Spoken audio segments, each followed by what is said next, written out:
Some are just like random shots.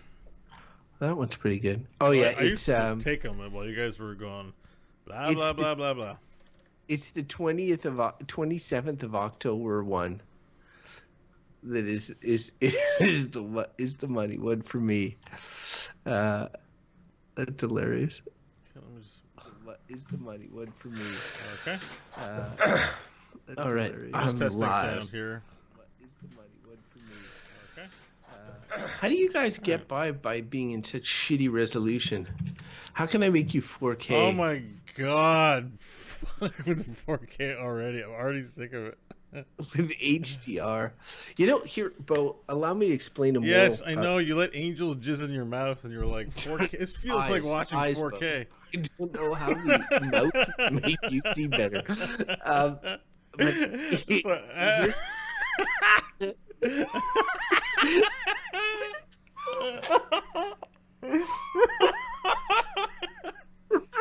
I'm glad this didn't make it on the live show. I can see Michael sighing super loud.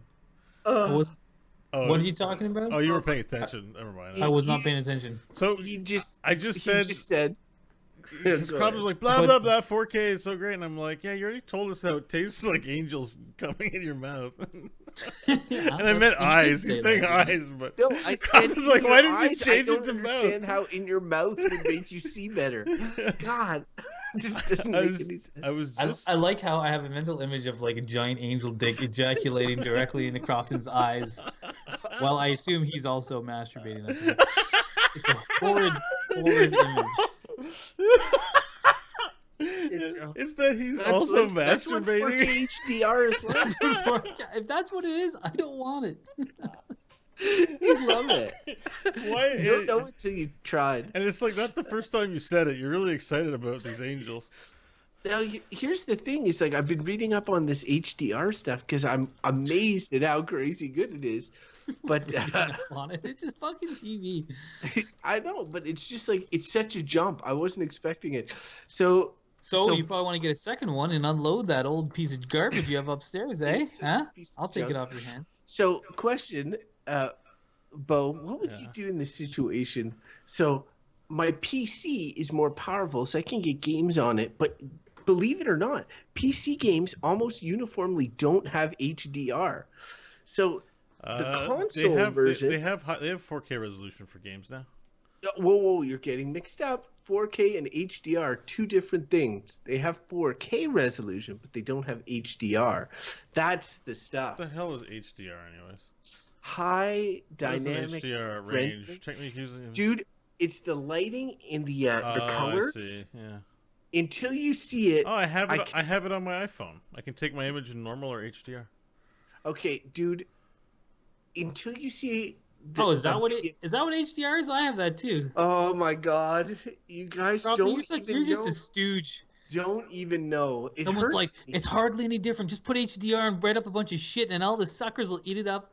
It's like you're like the emperor in the new clothes. You're like, look at these clothes, it's so great. Everyone's like, yeah, he thinks. It depends if they're in HDR. No wonder you can't see them. How much money do you want to put that in the settings on Crofton's phone from the factory defaults? Like the HDR is off right now.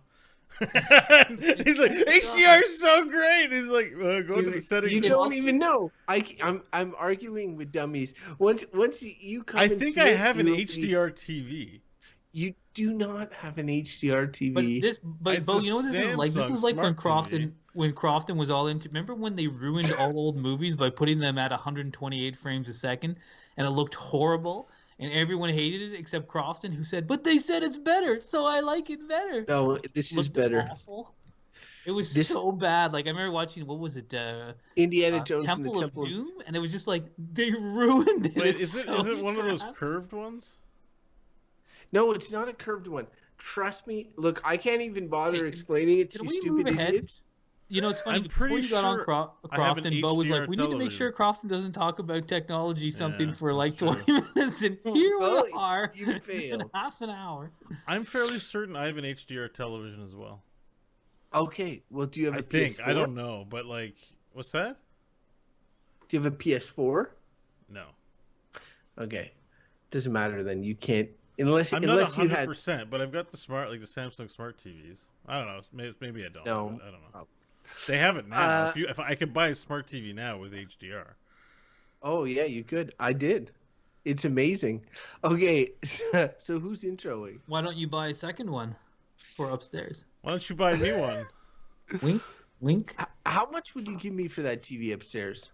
$100. Oh, jeez, come on. You said only an idiot would buy it, and I've looked on the internet, and there's ones that are like, yeah, I know. That's why you want to buy it, but you want to get it's not worth, because then I take on the purchase load of buying a new TV. Yeah, but you're super rich. Huh? It's a 55-inch TV. Whatever. I'd rather keep it than just lose it for $100. All right. All right. What is it that I wanted to check? Intro. Oh, it's your intro. Oh God. All right. Let's go. This won't be 4K intro. Oh my God! Where's the throttle button on this internet? I finally want to have a reason to use it. I gotta kill Crofton. All right. And what's even worse is he knows now that it's triggering me, and that means it's gonna be a punchline. It's hard to see you without this resolution, Bo. So I'll have to take your words that you're triggered. You should retweet the tweet I sent out. It's quite good. I should retweet. All right. So Michael is doing the intro. Some organic retweets. Mm-hmm. Just tweet it. Just do what I tell you.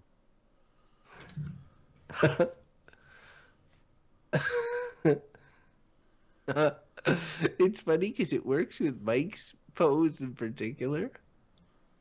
Let me look at this before you start. It's too late. I retweeted it. Well, why can't I can also retweet it? Yeah, but you can't. Oh, it's gone now. I set it off. It's only one retweet per tweet. Hey, I know you shouldn't rejoice in the misfortune of others, but Donald Trump Jr.'s wife has just announced she's leaving him. And I'm surprised. What? Man, that guy never quits, huh? So I was just like, I know I shouldn't be happy about that, but he is such a turd. Well, I mean, it's just like absolutely not surprising. I mean, like, whatever. Angel ejaculate. Like I'm drinking it. We're not talking about angel ejaculate. Yeah, it looks like I'm dropping it in your mouth with my controller somehow. And Bo's just laughing. Oh Bo's yeah, give it. Voyeur. He's like, yeah. Yeah. Okay, you ready to start, or do we want to talk about 4K some more? All right, let's start. All right. Wait a minute. Hi, chat room. Hello. Hello, chat room. Greetings to the chat room. What am I looking for here? Oh, yes. So, Bo, now I'm gonna be like I'm gonna be now officially an entire week behind on your D&D podcast. Okay. I just finished like last week's episode. You listen to it when you listen to it. It's fine. I heard of it. I heard today. Something happened and Hope rolled something and it was 25 and I heard Bo be like like it was totally I was like I know it was probably me getting you guys have been ruining me. He was totally like bullshit. There's been a couple of them now where Bo said on the episode I listened to, like, oh, you guys are rolling high today or something like that. He said it out loud. I was like, we got to him. It's more you guys me, like, because like I will say for the record, last time we played D&D, I had pretty good rolls, but I will also say they were just never when I wanted them. They were never in combat. They were like at random perception checks. You got great rolls last time we played. I did, but they were never in battle. I never got a good roll with the killing. Like, I'd like to tie my shoelaces. Roll. Roll. Yeah, pretty much. That's what it was, and I got a 20. But like you were like, what was it? It was something. It was like Hope was driving the thing and shooting and took a gun out and you're like, okay, well, this other guy's undercover, so it's going to be a hard shot. And she's like, okay, I rolled 25. And Bo was like, It's like, okay, his head explodes. And it was just like, it's like he was at disadvantage, and of course, right then, that's when she rolls 25. Not like, and I was just like, yeah, it seems a bit bullshit. Man, that's how these things go. She kicked all the goblins' asses. That encounter could have been another hour or so, depending on how it went. But she's very good at rolling. Yes, I have to. Hey, and once they get out of the low levels, I'll be able to throw harder stuff at them. Right now, it's just nothing but low level stuff. Goblins. People really like Bok Bok though. Bok Bok is becoming a superstar. So he was in the episode I listened to, but it's just really funny because I kept imagining if my character Theron Flashblade was in the story and how I would have murdered that goblin like 8 times over. Yeah, because you kill everything. The world is this world is a safer place than whatever world your character's playing. It's a safe. They're all like, "Hey, let's befriend the goblin." I'm like, "Nope." Well, yeah, technically, I think only Varel wants to befriend the goblin. I think Nash. I think the other ones would kill him. John actually had me laughing pretty hard at the end of the episode I just finished, which was the week old episode where his character just couldn't give a shit anymore and goes to sit in the bathroom and all that sort of stuff. Like he's had enough of the old man. Yeah. Yeah, it was pretty fun. Who goes to sit in the bathroom? Stanley is just like they're in the car or whatever. Yeah, so the homeless man. They pick up a naked man. And they're like, okay, we got Bok Bok. Like, that's enough. And leave this random guy we found in the desert out. And Hope's like, no, we got to save people. Bring him in. And he doesn't have any pants. So, like, he's naked except for his cloak. I also really like Varel was exasperated on why you weren't leaving.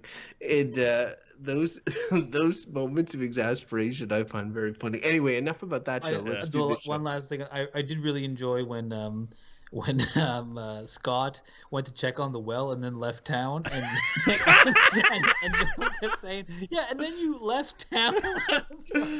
I didn't know I had to report back. Especially how Scott was like, "Oh right, yeah, I was supposed to," but he's like, "I'm always off in his crack." And then John gets stabbed. Yeah, he's almost killed and murders some random. He's in this horrible street fight and like almost dies. It was pretty. Yeah, I enjoyed that whole sequence. Yeah, that was.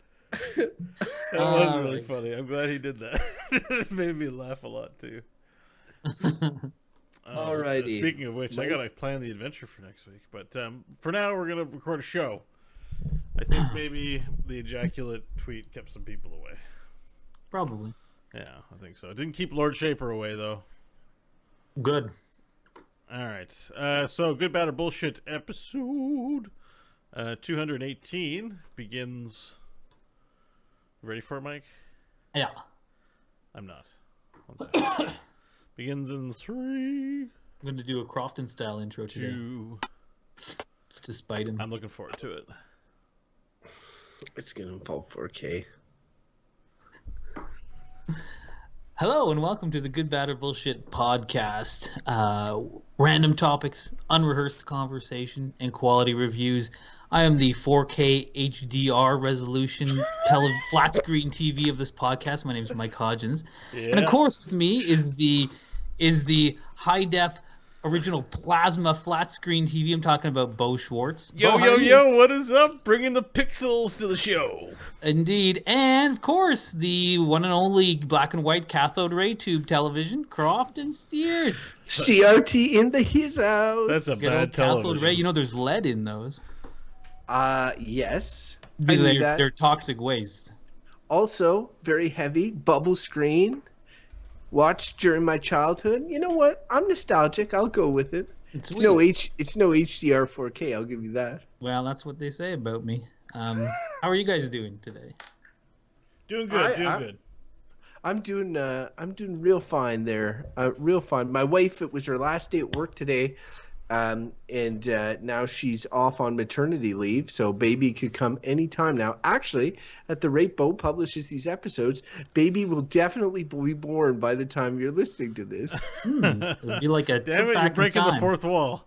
The episode's released mostly on time, guys. Right. I've been kind of bad of late, it's true. No, it's okay. I mean, there's a live version, and then there's a released after the fact version. And it's not your leisure. It's good. We're not timely. We talk about topics that are timeless. Like democracy and esports and flip flops. Yeah, and first-person shooters. Begin. It's true. Yeah, they'll be there. That one. Yeah. So, how you guys doing? I've got something. I've been working on, as I said before, working on this house. I've been renovating my house for like 2 years, and I just finished the basement, and it turned into an Airbnb suite.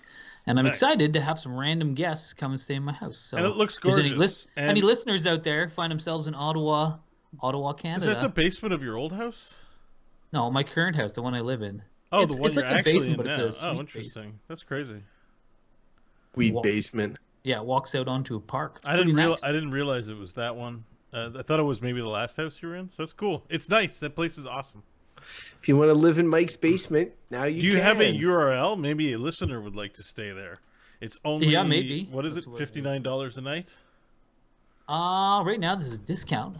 I think I'm charging $55. That's $59 Canadian, folks. So like Canadian $20 US or something. $10 US. Yeah, there you go. Yeah. I don't know what the exchange rate is. Exchange rate is like ridiculous. Like, because when I have my money in my PayPal account, and someone's like, "Oh, it's $50 Canadian," and I look and it's like deducted $10. Did you guys? Like, oh. Speaking of Canada, U.S. stuff, did you guys?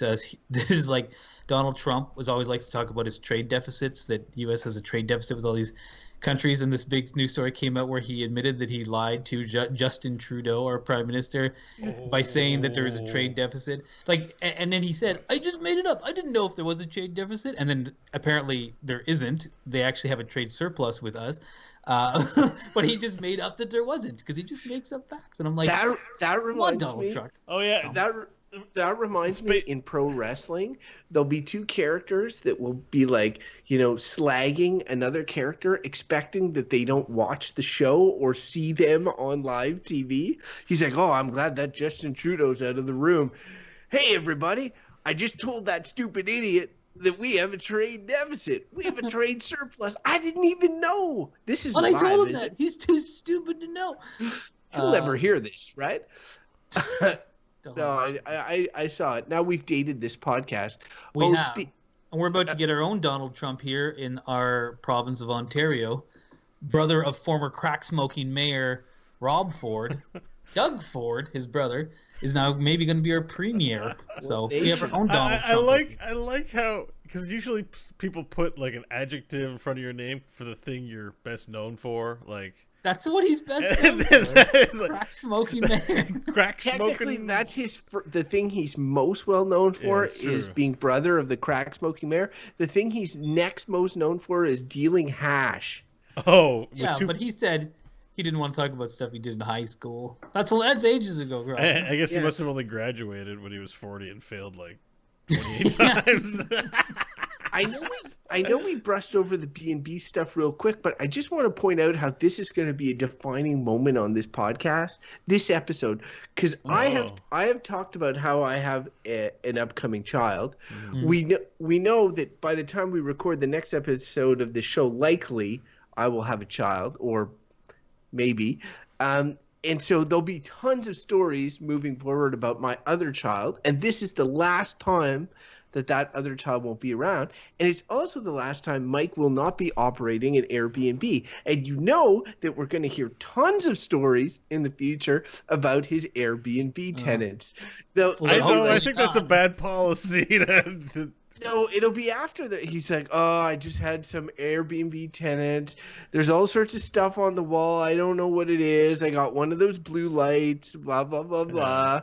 It's gonna make for great conversation, but it will be very disturbing. I think most people just want to stay in a place and see the city they're staying in. But whatever. I guess some people are crazy. Oh, Mike. Well, so yeah. Yeah, I was going to say. Do you ever stay in an Airbnb? I've stayed in an Airbnb, and I didn't destroy the place. I didn't realize you had to. What? Maybe next time I'm in there, I'll be like, before I leave, "Oh shit, I didn't wreck the walls. I better put some holes in the wall before I'm out of here." Airbnb styles. For me, it's as soon as it's a basement, then I know that I should probably, urinate on the walls. Yeah, Sure. So look at the pictures. Are you in your basement right now? I am. No, Crofton. There's beams of light. Crofton, are you in your basement? Oh yeah, I'm in my basement. But is that yellow I see in the behind you your pee? No. Oh. I live here. It's not like I'm renting an Airbnb. Whatever. I live here too. Hey, I just let people stay in it. I just wanted to add one more thing before we move on to a topic and the actual show content. But as part of this, but when we started this show, I don't believe any of you had children, if I recall correctly. Yeah. Actually, it was years before we had children. And we'll be doing this. It was 2013 when we started. We'll have been doing this for 5 years in July, which is soon.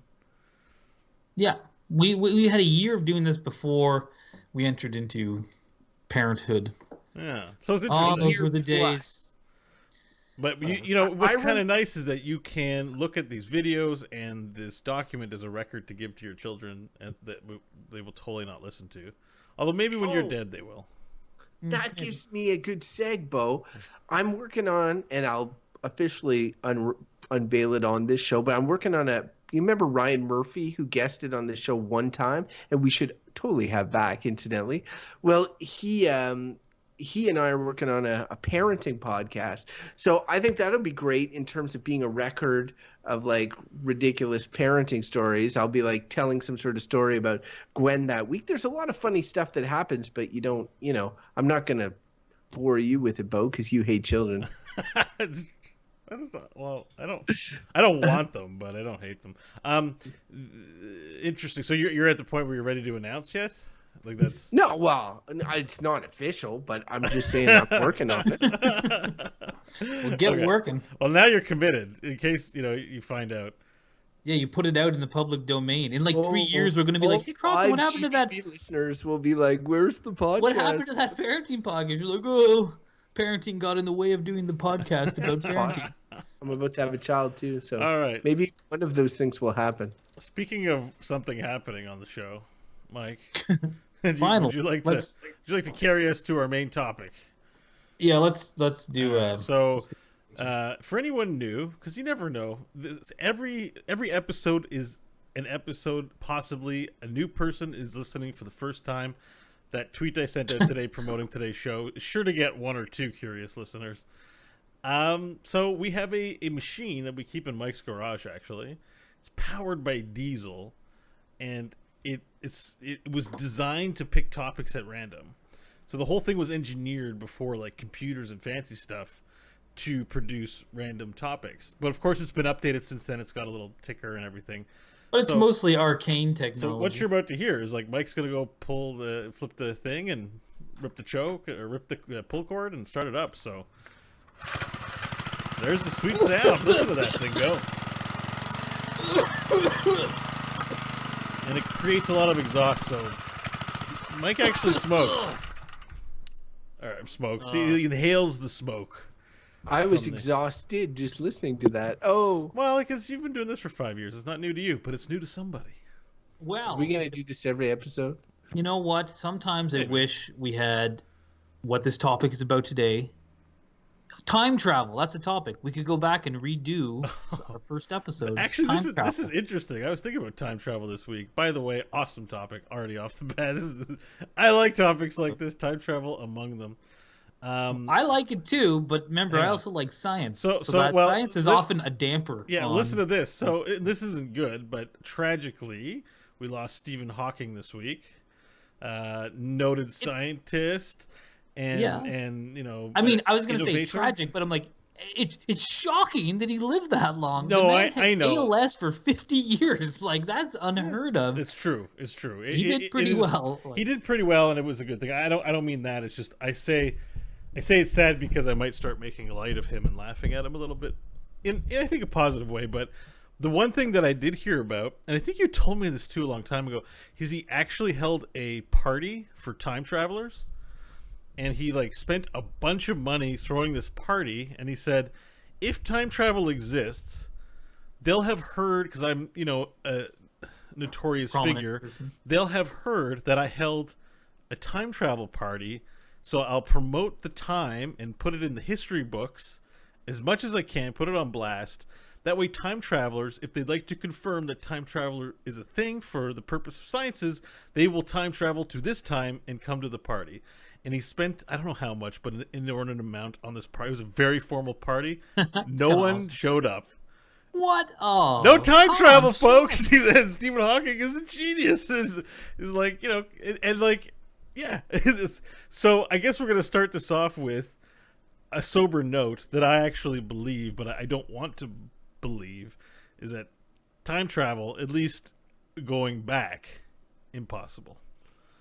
Yeah, it's like it's one, and it's like it's so kind of brilliant, that party thing, because it is you get into this paradox where it's like yeah, like if there was time travel, we'd already know about it because someone would have traveled back and then we'd know, unless they were like, like what is it? In Star Trek: The Next Generation, where they don't interfere with the Prime Directive. The Prime Directive. They have somebody would have fucked that up. Someone would have fucked it up. But imagine they had a really robust, like, time traveling Prime Directive where you go back and you must be fully integrated and no one can know. But even so, that would have been fucked up for sure. And there would have been some rogue asshole who would have been like, you know what? I'm gonna fuck up everything. Here I go for the future, everyone. And then the whole world would have exploded. Well, I think that's what Star Trek Generations was about, right? Malcolm McDowell was waiting a whole bunch of time in order to travel through a time thing and change the course of history because his planet got blown up or something like that. And William Shatner, James T. Kirk had to stop it. And then, but then he met that's how Captain Picard and Kirk got to band together because they were in the Nexus or whatever. Yeah, exactly. So that's the premise of time travel. Like, everyone knows the morality tale around time travel is there's one point to time travel, and that's to change something about events that occurred. Like, what else would you use it for? Well, everything's shitty in the past. Things have gotten better for humans for the most part. Oh, I can't believe I'm going to do this. But actually, another point of it is in Star Trek, they use the holodeck to recreate certain eras in a tourist type manner to do like Robin Hood or some sort of shit like that. So it's not necessarily there is the whole changing thing, but I firmly believe that if time travel was a thing, one of the main business prospects of it would be to do historical tourism and stuff like that. You ever wondered what cholera was like? We'll take you right back. There's a bunch of people dying, and then some people show up with McDonald's wrappers and just eat their food and throw it all over the ground. And they're like, those people are dying from the. They're like, help me. And, it's just funny because it's such a common trope in sci-fi. And it's so appealing, like as a concept to want to write like a time travel story, because it's all mixed up with paradoxes and like mind fucks of like, well, if this happened then, but then it's like if you're writing fiction and sci-fi, it just draws you to want to write about it, but it's just it only goes so far because you create these nonsensical problems that there's no solutions for, right? Like the whole.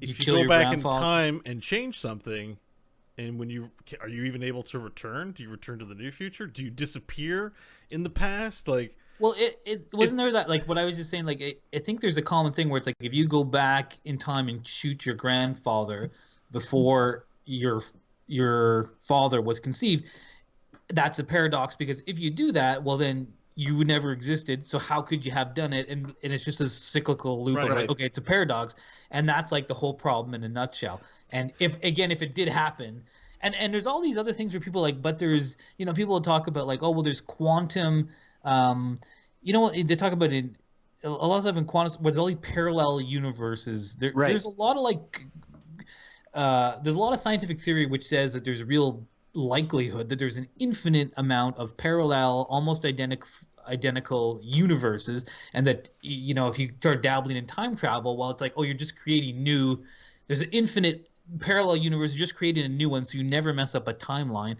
But it seems unlikely that's got to fit in some kind of space somewhere.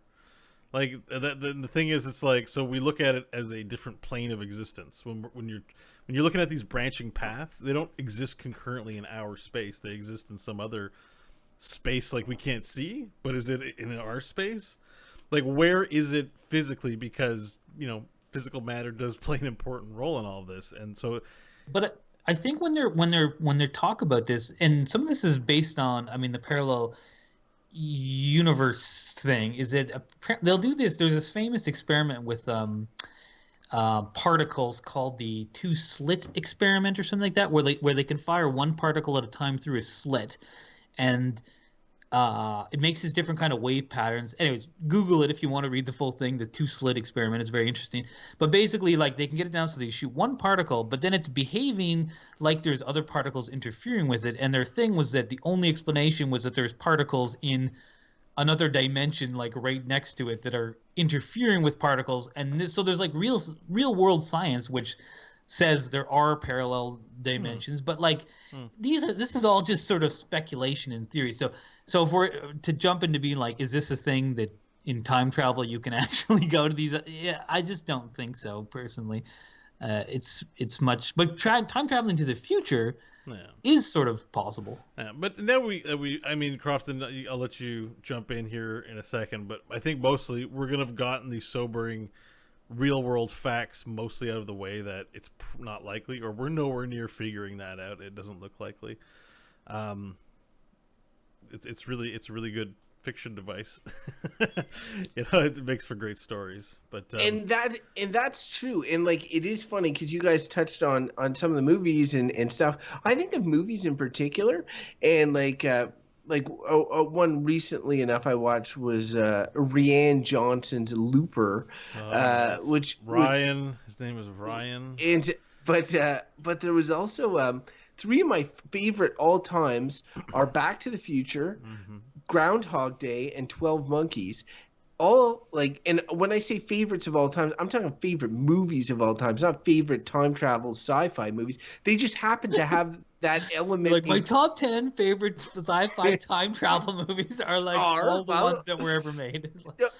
No, there's a lot that were made, and some of them, like there's hard sci-fi, more like in the 12 Monkeys, or where it's the clear plot device, like Back to the Future. But like in Groundhog Day and in many others, they're essentially romantic comedies. They're movies in many ways that my mom would watch. She hates sci-fi, but she would be like, it's a conceit that's there, but it's more about, the characters and how they grow and stuff like that.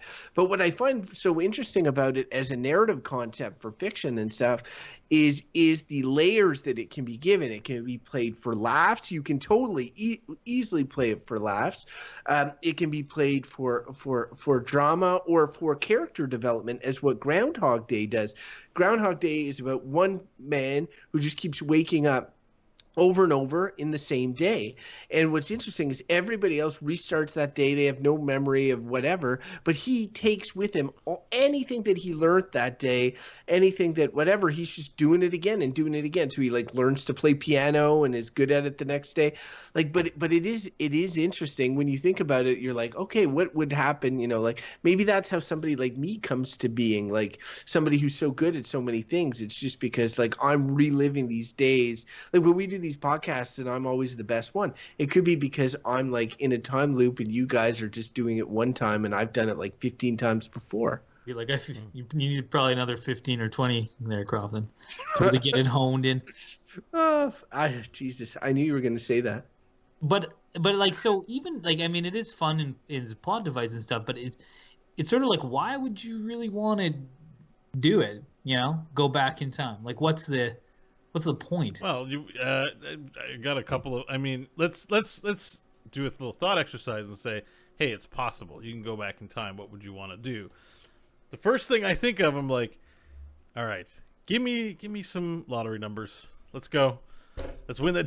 Just a little hand pops. Personal. A little hand pops through the portal, and my own arm is there. I don't even go all the way back in time. I just stick my arm a week in the past, and I poke my head out and I say, pick these numbers, and I'll be like, oh, I know what this is. I'm getting a hint, and then win the lottery, and then it's funny because like you pick the thing that is the most totally selfish thing. Whereas I was gonna say like people, as I was saying that, someone would be like, oh, you go back in time and kill Hitler, like that's like the famous one. Yeah, but even that, it's funny because even that, it's like go back in time and kill. Like there are people tried to kill Hitler But already. I'd still be stuck in Hungary. My parents would have never immigrated after. No, but like, I mean, people tried to assassinate him, and they're like, no, it almost worked. You kill him when he's like a kid. You don't go back and kill him when he's Hitler. Kill him at the height of his power. You go back when he's like an infant, and you're like, I know it's killing an infant, but it's Hitler as an infant. It's okay. But then it's like, see, it's funny. I'm killing one baby and saving 3 million people. But it'd be like, see, because I would say that is immoral. Like, if you were to do that and be like, but he's going to become Hitler, and be like, he's not that Hitler yet. You definitely watch Star Trek, right? Like, I mean, he's a baby. You're totally right. Yeah. Well, yeah, it's more like maybe what made him that way help him choose a different path, or like. Oh, so maybe the thing to do would be to tutor him and try and save him. Well, but the point being, it's kind of like, it's funny people get into this. You want to go back and rectify all these problems with history, whereas it just makes me think a lot like, but why don't we instead just learn from this shit?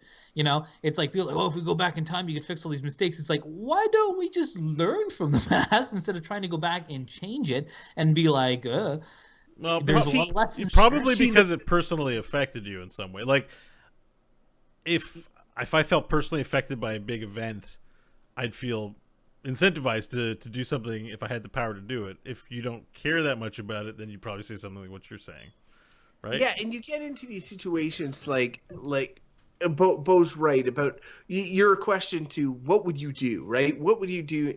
Like, because my answer, if you ask Crofton as an early teens, he would go back to the Middle Ages, which he thought were awesome, and realize how shitty they are. Is in terms of like tourism. And then you ask him, like, maybe he's a young adult and he would say something like go and kill Hitler or whatever. But now it's interesting because it's like, so my dad, I've talked about this on this show before, he died because he got Alzheimer's, right? So let's say we're in the future and the cure for Alzheimer's existed. Maybe I'd be incentivized to go back to before he needed it and give him that cure. Now, it's a total selfish thing on my part. Maybe that's it. Right now, for me, though, like, if I could go back in time, I would go back while I'm an adult, a 38-year-old adult, and go have a conversation with him when he is like maybe 45 or whatever, as I remember him being when I was and learn things about both like what he was thinking as an adult and like all the sort of conversations that I never had because he developed Alzheimer's before I was at necessarily the maturity level to have them, right? Again, though, as much as I'm like, it sounds like, wow, that sounds like a great movie, Crofton. It's selfish, right? There's self-interested reasons. My self-interested reasons have now changed from doing some awesome, time travel tourism to like, a personal element of self-interest, right? And that's going backwards. That's not even talking about going forwards, because then there's that curiosity level about like, well, you can go forwards and see like what your kids are up to or what they're doing. You can go and find out maybe how you died. Like if you go forward, those sort of things that would have morbid curiosity. So I understand all the reasons, but bear in mind that all the reasons involved in wanting to do time travel, and probably this is the same with wanting to do anything, are self-interest, right? Like you want to do it for you. If you said, oh, I want to do this for everyone, I want to go kill Hitler for like the betterment of us now or something like that. Then, but it's interesting, like all those points you made are all like quite interesting ones where you're like, you think like you're talking about your dad and what, having a conversation with him as a young man while you're a young man and can, that's really interesting. And everyone thinks of stuff like that, or your grandparents per se that maybe only had what were they like when they, that's very interesting, and it is selfish, but it also just sort of like, I find this stuff interesting in the sense that I'm equally curious about those kinds of things, and it sounds intriguing, yeah. but at the same time I kind of just brush them off, because more and more, like as I get older, I'm more just comfortable being, it's just like, well, this is just, I'm just here, I'm thinking about those things is like, it's like this kind of angst, or things that you might change about your own youth, like if you go back to when you were like a teenager or something, like nudge yourself and they're like, hey, why don't you go ask Susie to the ball, like you didn't have the guts to do, like or something like that to change things. But I feel like that all talks about stuff that we spend too much time regretting and thinking about things about the past or the future, when really the only thing that's ever real, and this is all around this whole time travel, the only thing that's real is the present. Everything else is just it's not happening. It's only things happening is right now. And it's so interesting that we spend so much time focused on the past, focused on the future, and not so much time just being where we're at. And I think in fiction and stuff, and thinking about this kind of stuff, like I think it shows that our society spends a lot of time in these other places. And we talked a little bit about mindfulness in one of these past podcasts, and I think that's kind of what that gets at too. Just being like, look, you're here now. Be present. Be here. And it's sort of like but there's the allure of this time travel, whether it be for personal reasons or curiosity reasons, is just like people are, drawn to it so much. But yeah, like one of the things too that's interesting about time travel, like narratively speaking, in fiction, time travel usually involves like your corporeal self moving along a timeline to a different point. But what if time travel, sort of like a genetic time travel where you would, become more youthful, right? Like, and you would move back in time based on you. Like, I'd be down for that. Maybe, if I could retain some of my mind. I guess you wouldn't. Like, you don't want to just push rewind, but the sense of like, recapturing youth or fast forwarding an awkward stage of your life, perhaps, is also appealing.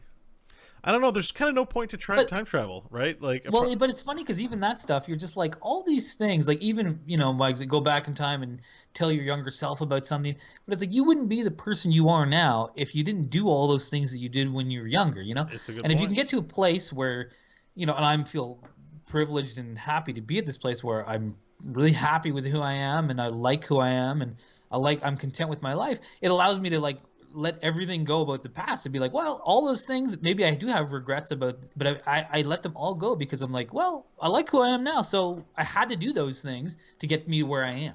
So I'll play devil's advocate on this point a little bit, because I do think that, like, to be like, oh, be in the present, enjoy the present and all that, I think that's all great and good, but that has to do with all the information that we already have about the past. Because you also said, like, learn from the past, all that sort of stuff.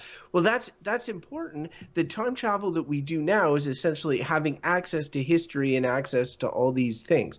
If we did not have that, because at many times in human history, there was very little, like you might have known to your grandfather's information. You definitely didn't know about, say, Charlemagne's time or whatever, like we essentially do now. We have all that information, and it's now even being made more accessible due to things like the internet and stuff. So like rear facing, we have a ton of information.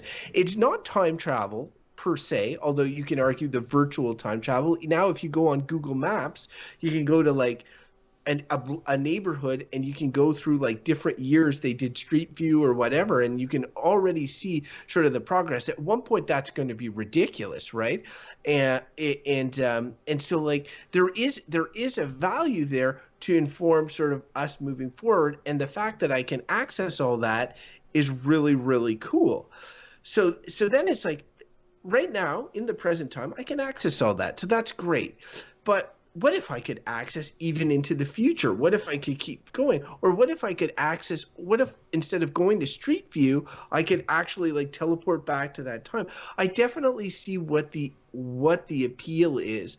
And while I value like learning from my mistakes and all that sort of stuff, I still can see why people would pursue time travel or things like it for everything from information preservation to just like sort of experience, getting other types of experiences, because you can get other types of experiences through like, imagine if you could go back and do these things or whatever, or see them in live action. People are trying to replicate that with all sorts of virtual things now, and I think that there's an interest there.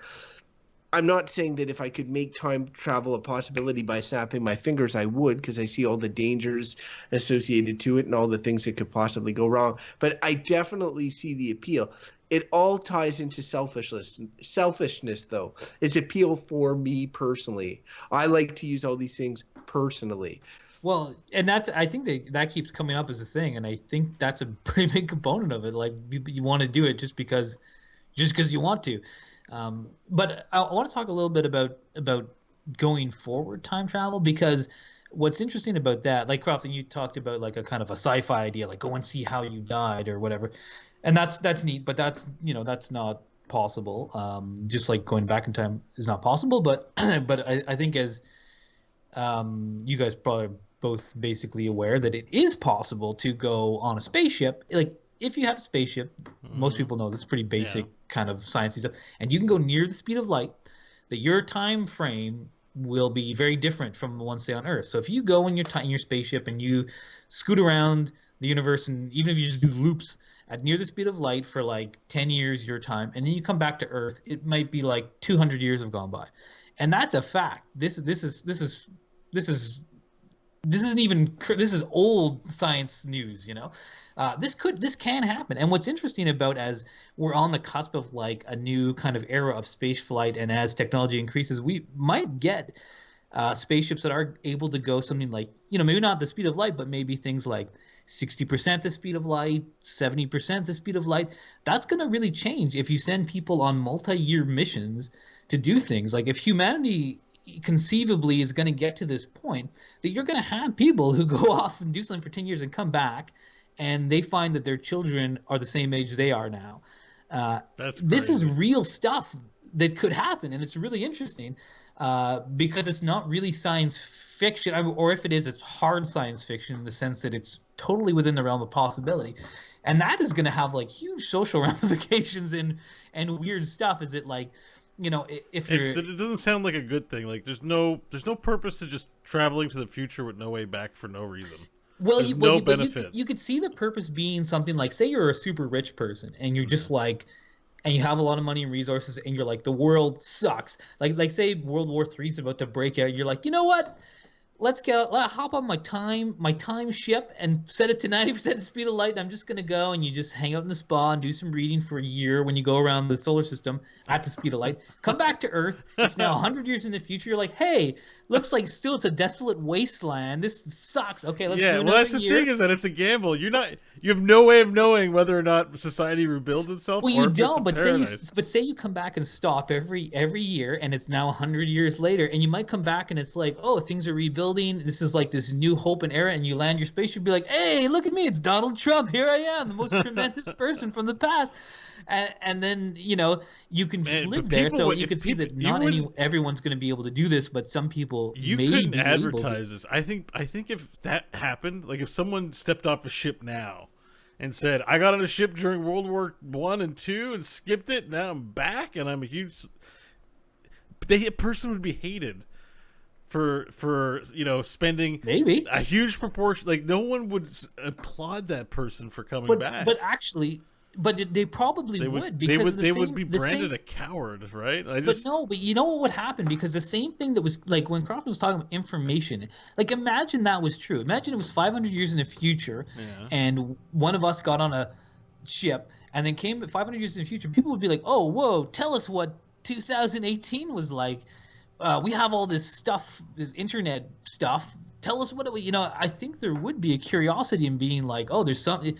Like, and this could be a real thing that people will have to deal with at some point, where people are going to come back to Earth, and it's been 500 years and they've been traveling in space, and they've been like, hey, I aged 30 years, and everyone I've known and loved is dead. Like, this is real. This is not strange stuff. This is real stuff. And then he said there were very fine people on both sides. Both sides. What? No way. I'm like, it's true. Seriously. 2017 fucked up. Like, I mean, who knows? But again, it's quite interesting. It's almost like you could send human beings away as time capsules, living time capsules, to come back and be like, hey, I'll tell you what it was like 200 years ago. I mean, that's interesting stuff because it's gonna, at some point, people are gonna have to deal with what time travel does, and if you have children and they're not space travelers like you are. So I don't know. Like, it's funny though because it has less and less merit as we're better at recording. You know, I just mentioned the Street View example, but like now we got 4K HDR video and stuff like that. We could have like such a detailed visual history of this current time period. It's just going to get better and better. So like having like some dude walk in and be like, hey, yeah, 2018 was crazy, and they'd be like, yeah, we have a ton of footage about 2018. I mean, and this is only, but imagine there is like a proper terrible Third World War world apocalypse where it's like almost everyone is dead. It's like hundreds of years of wasteland. Like, don't imagine what would be lost. Like everything, all knowledge, you know, and that could happen quicker than I think you think it could. And all of a sudden it's all gone. And if you had some person who was like, hey, let me tell you what it was like. I mean, it'd be funny if it was me and I come out and I'm like, let me tell you guys what it's like. So we got this internet and these computers and all this, and they're like, how do you make a computer? I'd be like, I really don't know. I'm sorry. It was super amazing though, and like we had 4K HDR, and it was amazing. And what is that? What's a TV? Can you make it? I'm like, no. Well, can you hunt or fish? Not really either. You're gonna feed me, right?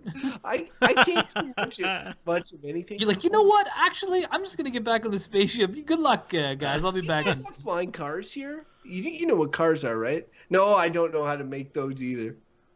Yeah, it'd be pretty useless. What's also kind of interesting about I like thinking about time a lot, and I often think about, especially when I'm having a bad day, I'll think about the vastness of time. Like when we were talking about some time travel stuff, it's like, oh, you go back and kill Hitler. It's like, well, that's like 50 years ago. It's like the vastness of time it's crazy. Like we can't comprehend it. But like when you're thinking a billion years ago or 100 million years, you know, and that there was whole other eras of the Earth.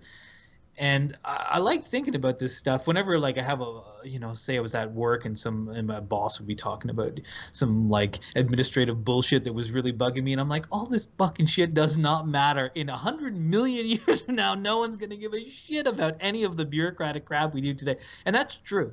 Like, absolutely everything that we spend our lives doing will all be nothing at some point, and that's kind of like fine. That's just how it works. Yeah, I wonder if there'd be a type of PTSD you get from time travel, like even into the future. Because I would imagine it would wreak havoc on your mind. Yeah.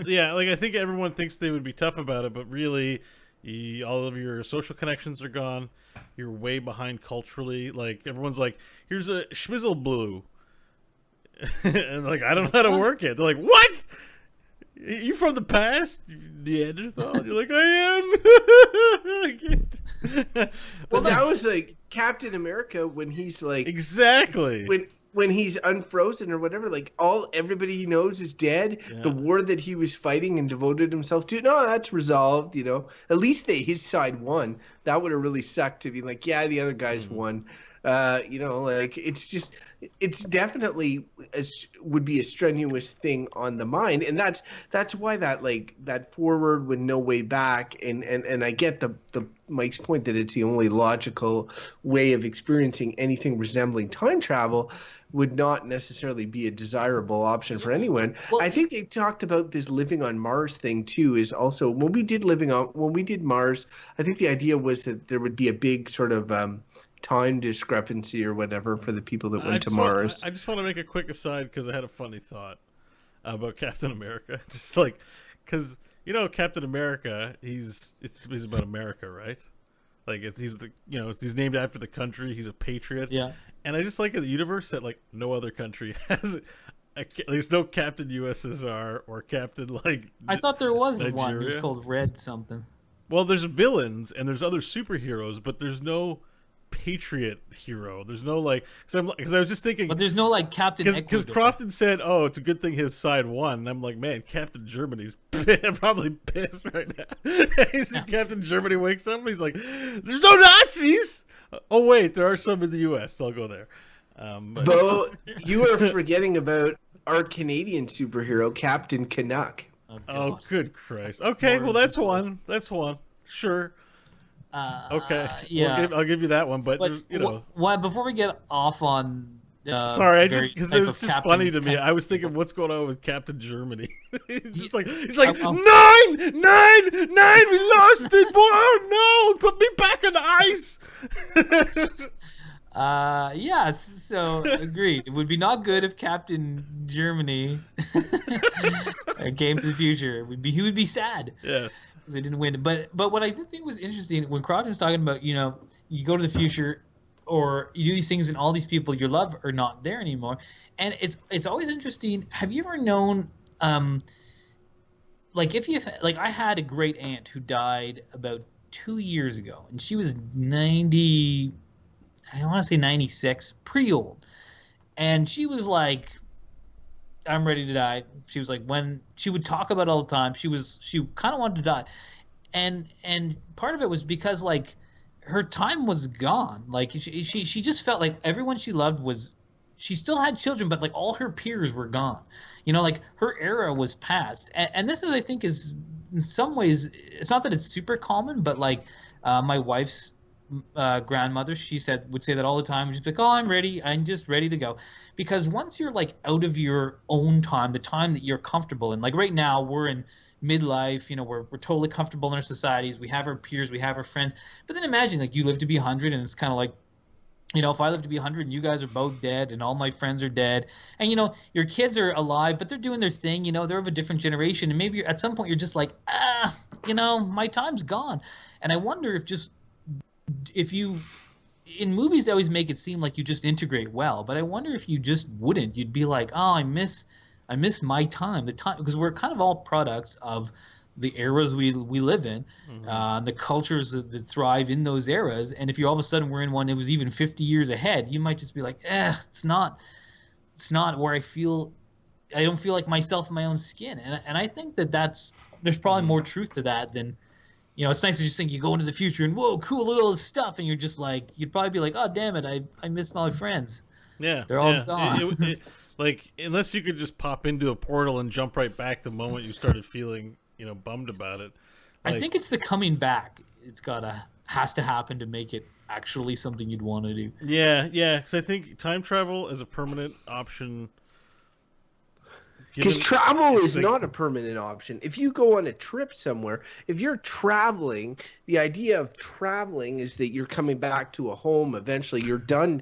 At one point, traveling comes to an end. But if you just go somewhere and you don't come back, well, you're not traveling anymore. Well, that's what your mom did, basically, right? What? Well, your mom traveled to Canada and never returned. Well, except for a few visits, right? Well, yeah, no, but now this is her home, right? Like, yeah, but I mean, it could be, I guess, the same thing. You go in the future and that becomes your home. But yeah, I get your point. I'm just saying it's no longer time. It's at one point it's no longer travel, right? Like it's you're there and you're never coming back. So it's a one time shot.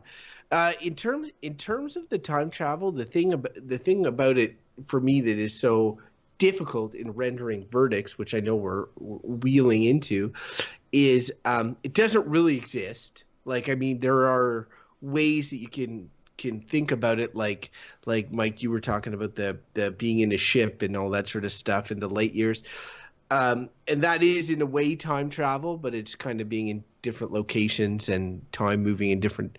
I get it. It's the closest you could get, though. So time travel is not technically that much of a real thing, and then I enjoy it a lot in fiction, right? So, like, would I eliminate the concept of time travel from fiction? Like, probably not. So I mean, it makes it difficult for me to evaluate this topic. Yeah. I don't know. I'm curious. I think I have my verdict. You guys have more you want to hash out on this before? I mean, not in particular. Like, I think we got to the fundamentals of it. It is like so pervasive, though. There's so much of it in fiction and in books and movies and television.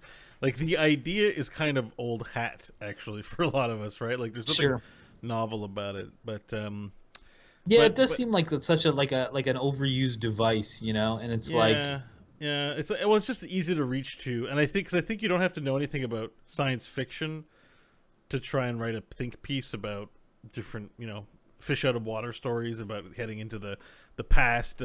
It's like that Martin Lawrence film, Black Knight, where he goes back in the past and becomes a knight of the Round Table. That's based on a Mark Twain. Mark Twain wrote a book but I'm called sure the Connecticut Mark Twain Yankee. book is good, and I know the movie's not good. Well, I'm not saying the movie's not good, but I'm just saying it's a common, like Mark Twain was writing about that. It's a common thing, the notion of even as just a literary device. When did he write that? Because the one I always think of is H.G. Wells' The Time Machine, which is probably around 1900 or whatever. Well, it would have been 18. Mark Twain would have predated H.G. Wells. Yeah, so that Mark Twain story must predate The Time Machine. It was pretty good. And though it was sort of funny because I did read it. It's like Connecticut Yankee in King Arthur's Court is what it's called. And what's interesting about that was that he was a guy, unlike Crofton, like when you described yourself going to the future and not knowing how to do anything, he was like quite an industrious person. So when he went back in time, he knew how to like make gunpowder, and he knew what like an eclipse was and all this stuff about celestial events. And whereas Crofton went back to this like to this desolated future, they'd be like, look, the sun is being darkened out, and Crofton's like, yeah, there's a word for that. I don't know. It's probably just magic, though, I guess. And then it'd be like useless. I go back to the medieval ages, and they're like, oh, you're from so far in the future. You must be able to tell us so much. I'm like, I can tell you so much. Just don't ask me to do anything. Like, well, medicine. We have this plague. And I was like, yeah, oh, boy, out of my wheelhouse. I'm sorry. I don't know, like, put some pepper on it or something. Do you guys have any 4K TVs around here? Like, I didn't study history much, but it was around then, right? Yeah, but Crofton can lean into his strengths and say that, how are your public servants going? Can we organize our labor force here in such a way as to make it more efficient? I think that's the way I can help you. Look, I want to make medieval times great again. How can we do that? They're like, to the dungeon with you. Yeah. All right, let's get into some all right, I think we can probably go to verdicts here. So let's bring in the farm animals. Here they come. And the kazoo. It's a kazoo.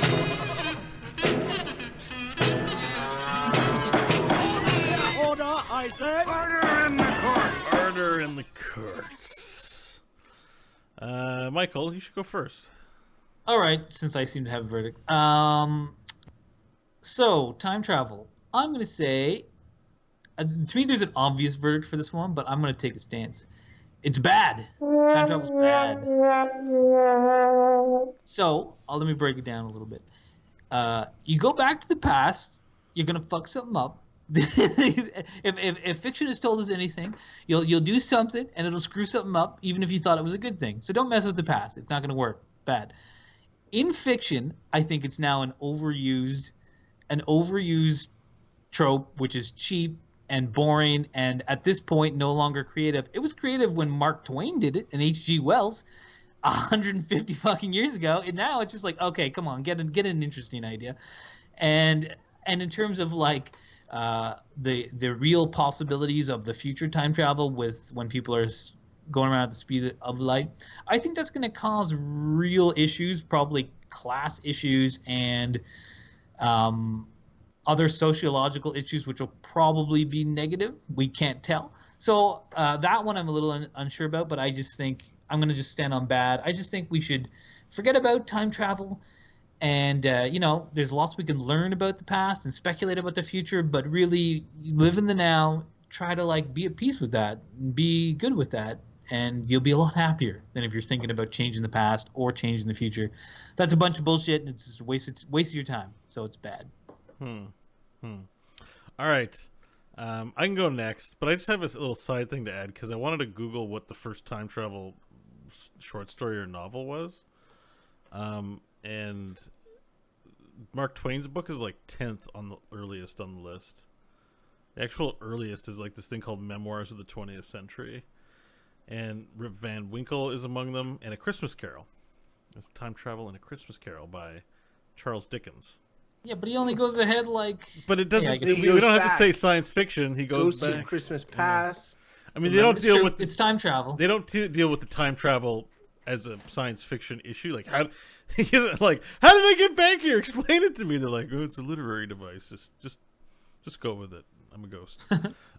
Yeah. Okay. I just wanted to say that. That's all. I was shocked to find A Christmas Carol on this list. But the first time electrically powered machine is El Anachronopete, whatever that is. Anyways. Oh, no, the first time machine is a clock that went backward. Just saying it predates H.G. Wells by quite a bit. He popularized it, but there's quite a few works before him. All right, time travel as an idea. Do I want to move around time? Look, I want to go into the past and give myself a lottery ticket and give myself a bunch of money and have the easy life. Bang, bang, bang, bang, bang. I'm a lazy motherfucker. But the truth is, if I could do that, anyone could do that. And really, why would I have to time travel to be a selfish, lazy motherfucker? Maybe I could find just some way to do this without resorting to some science fiction trope of time travel. I'd say you're doing pretty good right now. I'm fucking broke. I'm not doing good on the, rich. I don't even buy lottery tickets. That's how poorly I do at this. But real talk, the idea of it is very cool. And I think that's why I still approve of it in works of fiction. And I'm still not ready to throw the towel in on time travel. I still say anything's possible. It's not complete. If anything, Mike, you made it open my eyes. I would have said, yeah, we can't do it. And then you were like, well, there was 2 slits, 1 particle experiment that we did. And it's like, well, maybe it's possible. And I'd like to keep that door open. So all that to say that I think time travel is bullshit, but like on the good side of bullshit. Hey, did you get a sound effect for your thing? I don't think I played it. Yeah, you did. Oh, you said bad. That's right. Okay. Anyways, bullshit. All right, Crofton, pull your mind out of the gutter and get on with it. I thought for sure Bo was gonna say good. If you look at Bo's track record and his excitement when this topic came out, I was like, I'm astounded. I still love the topic of time travel. Well, I like the topic too. It was no, but the difference between you and Bo is if he likes the topic, it's good. He even said it's on the good side of bullshit. Yeah. But anyway, kudos to him for going in an unforeseen direction. For me, I will go in a very foreseen direction. So I love time travel as a tropey, a device. I'm watching a show right now called Altered Carbon on Netflix, 4K HDR, super sweet looking. Anyway, one of the main concepts, and it's redundant of tons of sci-fi stuff, is that people's consciousness can get moved sort of from body to body, and they can get pretty much stuck in a freezer and then unfrozen years later. And the main protagonist comes forward 250 years, sort of like into the future. Everyone he knows is likely dead, and all this sort of stuff. So I've seen so many time travel movies, read so many time travel books. I'm still into this stuff. So it has legs, and I find there's always different interesting ways to make you think about things. So I definitely enjoyed in that realm. In terms of if it could exist and be accessible to me, selfishly, I would love that. I would love it, honestly. If only I could do it, that would be amazing. But the reality is that's not how it would work. Everybody would be able to do it if I can. And obviously that would lead to astronomical fuck-ups or whatever. So I don't think it's a very prudent thing for humanity to unleash.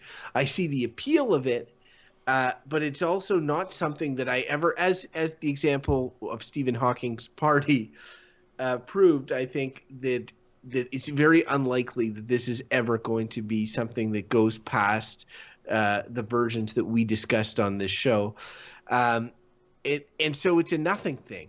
It's a dumb literary or fictional conceit in many ways. It's fun to think about. So because of all that, I'm just going to say it's bullshit. Time travel is bullshit. And it doesn't lean on the good side of bullshit. It just sits in the middle of bullshit, in a pile of bullshit. And if you rewind time, maybe you can get out of the bullshit. But you can't because it doesn't exist. It's true. You probably would want to rewind time and not listen to the episode of this show, but it's too late for that now. So instead of doing that, why don't you write into us? Why don't you say you take a time travel to the future by writing us a letter that you can hear read on a future episode of the Good, Bad, or Bullshit podcast. We'd like to hear from you. You can send us an email, goodbadbull@gmail.com. We'd like to hear what you have to say or what you think about time travel. You can tweet us at goodbadbull, or you can like us on Facebook. You can, of course, find out all about the stuff at our website, goodbadbull.com. And if you haven't subscribed to the show already, please do so if you feel like it. Google Play, iTunes, or wherever else you get your podcasts.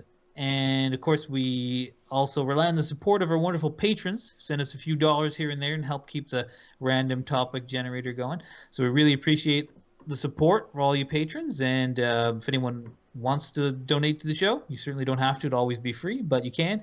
Patreon.com/goodbadbull.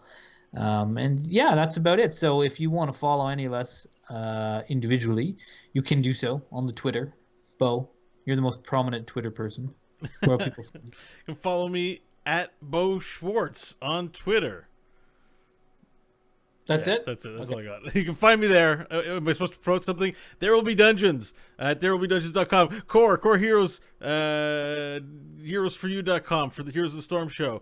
The other one's the Dungeons and Dragons show. Good, Bad, or Bullshit. Goodbadbull.com for the Good, Bad, or Bullshit stuff. And what else am I doing? I should do something else. I don't have enough. He's busy. Yeah. Oh, my stream, twitch.tv/G0R4TH. That's Gorath, but with a 0 and a 4 in it instead of an O and an R. Go there, too. Crofton, where will people find out what you're doing? They can follow my current Twitter, at Crofton Steers on Twitter, where they will notice I have very few subscribers, or followers, rather. I would let them know that in the future I have many more, and they could be one of them. Follow me at Crofton Steers. And I also could tell you about my future Twitter account, which will be non-existent. But at the moment, it still exists. It's at ML Hodgins. You can follow me there. Or you can find my sweet Airbnb listing and stay in my basement. That'd be pretty nice. I like use my canoe. Whoa. Is that a euphemism? It's true. It's one of the bonuses. I live by a river. That's a euphemism. That's a euphemism? It wasn't, but I guess you can choose to see it that way. You can use my canoe and swim down the river or boat down the river. Yeah. Does your rental have a 4K HDR television? Oh my God. You know what? I'm getting a spaceship. I'm going to time travel to the future when 4K is done. When 4K is done, to be 5K. Yeah. But... God, I can't even imagine. Do you guys hear about 5G networks that are going up? This is a total non sequitur. 5G? We are in the future. 5G is happening like... I heard this what is the deal with 5G? Is it going to be... So 5G is 100 times faster than 4G, which is what things currently are. 100 times faster. But the other interesting thing I heard about it was that like a 4G cell tower can transmit like 10 kilometers or something like that. So you gotta have them all around. The 5G can only transmit like 300 meters because it uses a super short wavelength. So, but they're starting to get, some cities are starting to get like, they're just putting these things everywhere because it's how like automated cars are gonna work and all this shit. Right. The future's now, I'm telling you. It's just funny because now if you connect, like I just got a new modem. When you get a new modem, you will get a Wi-Fi network and a 5G Wi-Fi network. And the only difference, so I have two Wi-Fi networks now. The only difference is the 5G is much more powerful but much smaller. So I got to be closer to the modem if I want to use it. So how close do you have to be? I don't know. You're like as close as an Ethernet cable can reach. You asked Crofton a knowledge question. What were you thinking? Well, yeah, what are you doing? Jesus. I just talk about how great 5G how to work. I have no fucking idea. It's cool, bro. I'm really good at telling people how great the technology is. I tell you, medieval folks, you would love 4K HDR. They would have no use for you. They hated people like that back in the day. It's like hot airbags. Like they don't, You guys value information, right? Like science and shit. That's something you wait. Why am I getting strung up? What's going on? You're like, oh no, I have time travel PTSD. Let me out. Turnip, sir. And he'd be like, no, but I was super good at GoldenEye. Man, I used to headshot everyone. Like, it's a bit of a dated reference. That's 96. You know what I'm saying? They won't know, Crofton. It'll be the past. Oh man, you know what would be amazing about time travel is because I'm really good at first-person shooters now, but I time travel to when Doom first released and just pwn all the noobs playing that game so hard. Because I'm so good. That's what I do. Time travel there. Still broke. Doesn't change anything in history. Didn't do anything good. Just poning noobs. That's exactly what you guys would like. You guys somehow work for like some big military organization like Crofton. We need you to go back in time and change this pivotal event. He goes back in time to like 1999 or whenever Doom came out, and there's like a first online thing. Crofton's like, sit down. He's like, man, I'm poning all these noobs. 18 hours later, the thing is passed. He's like, you bring a big list of exploits for all the games being released in the next 10 years that eventually get fixed but are available on launch, so that you're in there knowing every single exploit to kill everyone. I think, yeah, that's what Crofton would do with his time travel. That's what he'd do too. And then in the future, they would laugh. They're like, he's not coming back, but he went back to be good at a video game in an era where esports didn't exist. What an idiot! You just get a job at like the quickie and play video games. If he just went in the future, he could be a professional multi-million-dollar esports athlete. But instead, he went into the past where it's useless. I'm like, yeah, what are you gonna do? Yeah, I would be able to teach them how to play GoldenEye, though. If that's something that had value, I could do that. All right, so I think I found a place to end it. I'm probably just going to end it on Crofton's ignorance. That was pretty good. Crofton, you asked Crofton a knowledge question. What were you thinking? It involved knowing a fact. Chat room, yes. Did you enjoy the show? Hey, Trillroot, thanks for the compliment. Oh, he enjoyed the show? Well, he complimented me on There Will Be Dungeons, but... Oh, god damn that shit. Everyone loves the There Will Be Dungeons. We should change this show into a D&D show. Oh, are you going to DM? Can I be a player? I kind of do want to be a DM. I was thinking about at least... I think I'd like it. Like, when we were playing D&D the other day, and Ian... basically, I felt kind of bad because he's, DMing our current I think doing a good job. But then he was kind of basically said, "I don't get anything out of this. I enjoy that you guys enjoy it." Was all he said. Yeah, I picked that up too. It was like, I'm like, oh, thanks for the charity, bro. Like, yeah, because I felt like I was like, I think I would like doing the DM. You should. But like, it takes a lot of knowledge and involvement. Oh yeah, there's no question that it involves work, and I appreciate the work that Ian puts in, and that Bo put in when he was our DM a while ago, and certainly for There Will Be Dungeons, he puts in a ton of work. But I don't know, I think it's fun too, because you know what's happening, and you kind of got to. I get to play all the characters, although like it is fun to be a player too, because then you just have this thread. But it's almost kind of nice to switch it up a little bit. And yeah, my favorite thing about Bo's DMing is how much he makes random people scream extremely loud, and he'll go on like. Like I could use words to describe it, or I could just say he goes. No, it's good. You do a good scream. It's funny because I'm also drawn. Like everybody's sort of drawn to DMing, but then you think about like all the work that's required in terms of keeping everything straight, and that's honestly what impressed me both about Ian and about Bo. Is how the story written down there, whatever. No, it's not. It's not this. Just the story of how it's written down, but like all the little variable elements of who's carrying what item and what they can get away with doing and what they can't. I just want to interject because you said everyone's always drawn to DMing, and I'm like, I know that you are not drawn to DMing, and I cannot imagine any circumstances in which you would DM. You're the typical like, I show up, I play. That's you. But see, I would enjoy showing up and DMing if somebody did all the... enjoy just tormenting everyone who... That the thing is, you could not be DM, because if you DM'd, you would just be like, I'm going to try to kill all these people as quick as possible. Because you'd be like, I'm the best DM here, and then crotch chop everyone. That's what you would do. I mean, the only DM there... First off, and secondly, I would be the best one there. And thirdly, I wouldn't kill the party. I would enjoy watching them play. Anyway, it's good you're not a DM. That's all I'm saying. Oh yeah. No, but I no, do but he's enjoy a playing. parent, and I think you understand. You don't need to beat your child at games and win at everything, but you want her to be entertained and have a good time. I just think Crofton doesn't want to do the work, but if he did the prep for DMing, he could totally DM. That's what I think. I know he could do the act of doing it, but it's not just that. I really want to DM you now. I do not want to be. I wouldn't trust any role you ever did.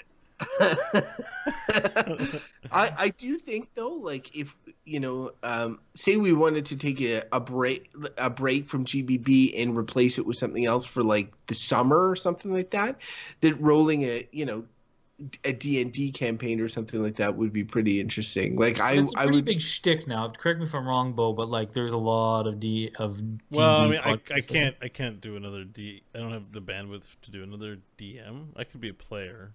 No, you would definitely be a player. Yeah, you would definitely be a player. Yeah, player's a little easy because if you know the rules, you can just show up with your character sheet and play. Like it's yeah. The DM part. I mean, there's DMing if we just get together casually, but if we did I feel like I'm on a stage a little bit, so like I don't want the show to suck. So I kind of I put more time into it than I would if we were just meeting to play. So yeah, there's that element, and even then, I still feel like I don't put enough time into it. Yeah, but people enjoy it. But it's just like it's a stressor right now because it's new and everything. Yeah, no, you would be the it would have to be we need a DM for sure, and like either it would be Mike or it would be somebody else that from outside that would have an active interest in doing it, and then we would need a fourth character, probably a girl. I mean, it is good to have diversity. If we're doing it online, I think my friend Fran would do it because she wanted to play D&D with us like 2 years ago. A couple years ago when we were last playing. I was telling her about it, and she was like, "I'd like to play D&D." I'm like, "Really? A girl wants to play D&D? It's like a unicorn." Yeah, it is like a unicorn. But she'd be good too. What was I gonna say? Being on camera is a different thing too, because we have people we play with that I always assume they wouldn't mind being on camera, and they actually don't like it. So, like who? Bragg. Oh yeah. Yeah, like not everyone's super into. We're just like, oh, it'd be great. Let's do this, but put a camera in front of it, and then it changes for. It's not everyone. Not everyone's as comfortable like Crofton here at interpersonal skills and being in the spotlight.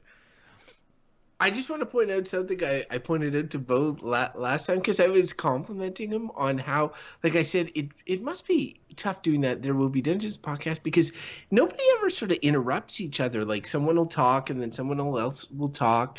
They'll play their characters. There's no like crosstalk. How do you make that not happen? And Bo was like, it's because they're not rude assholes like you. And I was like, huh. I'm like, I guess I can see that. Like, yeah, you guys are super rude. We do it to each other. Nice people. We do it to each other on the show all the time. I think it's just because we're overly familiar with one another. But like, they're not rude assholes. I was like, oh yeah. He said you guys for the record, not just me. No, it's all for sure.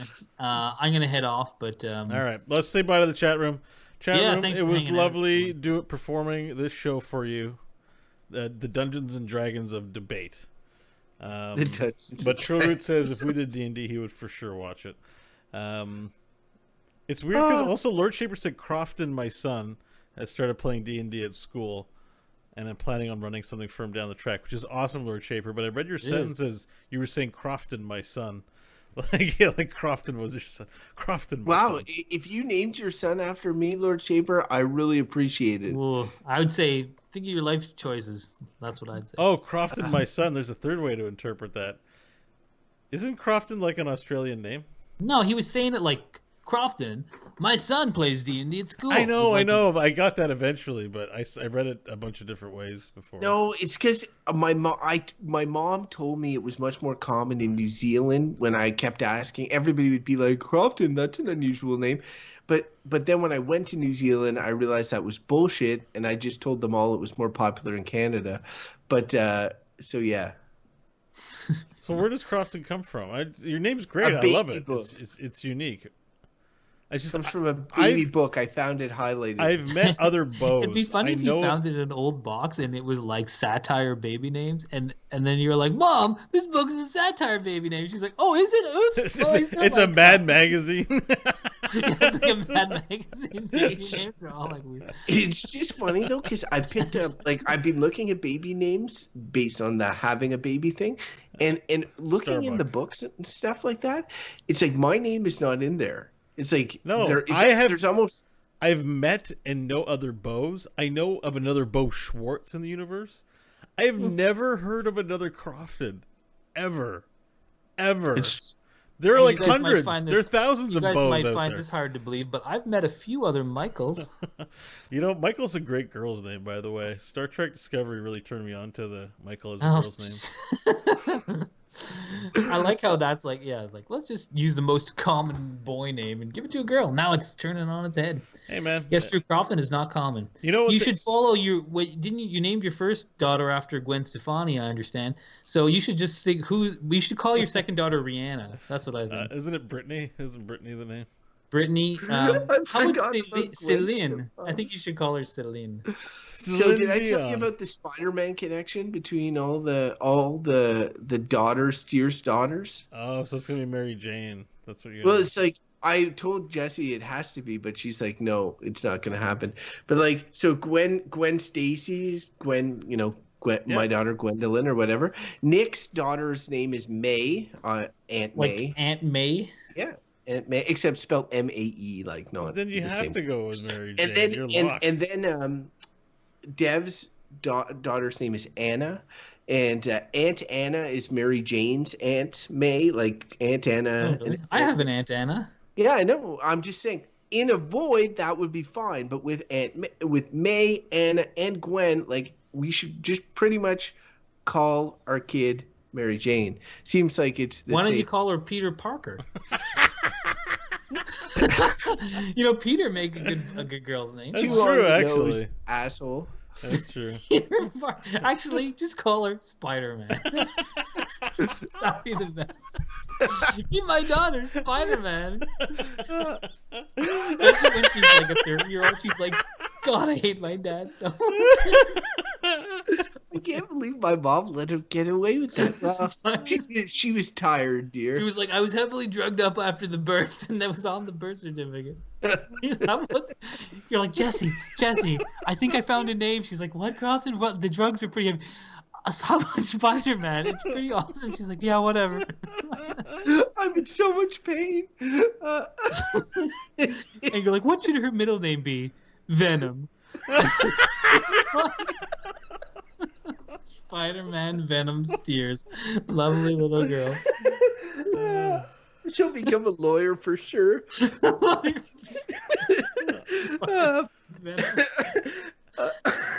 Anyways, well, good luck with that. Thank you. All right, bye us live stream. Thanks for joining us with the laughs. It was pretty great. Later.